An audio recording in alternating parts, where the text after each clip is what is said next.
with Z. Oh my gosh.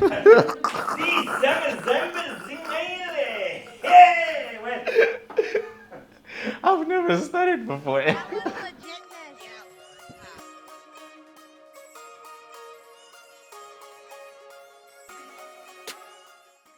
This is Behind the Mic Chats with none other than the Summer Sambit. Y'all have some questions to ask yours truly, so I'm right here. Let's do it.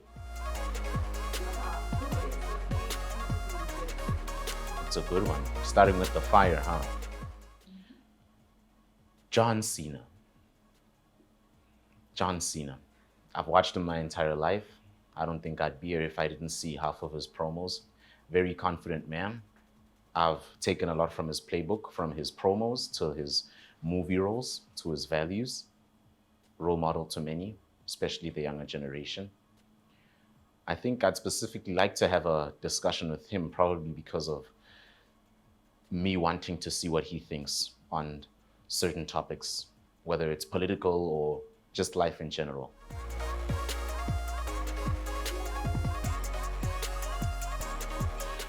Authenticity. Authenticity is a very great black hole within our entertainment industry as a whole, really, not really with our podcasters. There's a lot of great ones out there. You know, a lot of people have a lot of great things to say, and some we all may agree with and some we won't, because we're human at the end of the day and we can never agree with each other 100%. But I'd say the number one thing a lot of the new up and coming podcasters lack is authenticity.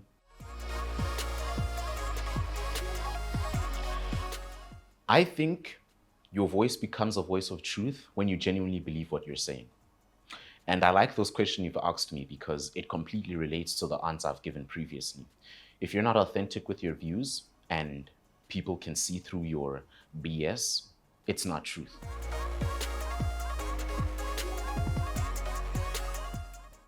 Be yourself, because you are one of one. In this world, there is only one person with the fingerprint you have, with the ID card you have, and that is you, looking into the camera. And you should relish that, you should cherish that. No one else has your identity, and you should make that as known as possible. Inject as much of that fingerprint into your content as possible, to the extent where it becomes your identity. Learn from others, as you should. Do not steal. Don't be like me. Don't steal it and twist it.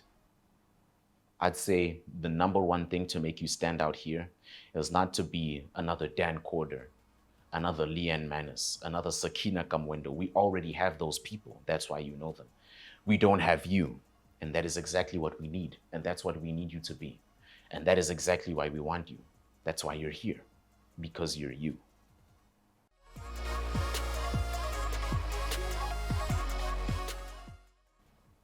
I think young voices matter because of that, really, their youth.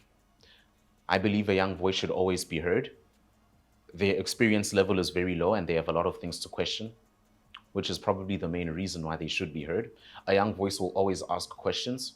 A young, healthy voice will always be curious about life and will always seek advice from an older generation, those who've seen the sun longer than they've lived, those who could see things they couldn't see even if they climbed the highest mountain. I think young voices matter because it is the young voice in the end who will be the voice of those who come after him.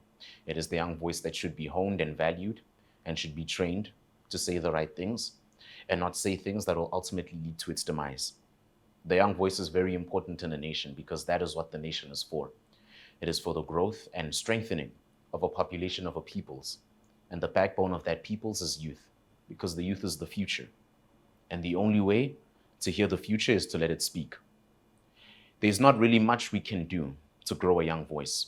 All we need to do is just let it talk, and we take it from there, because the young voices are the future.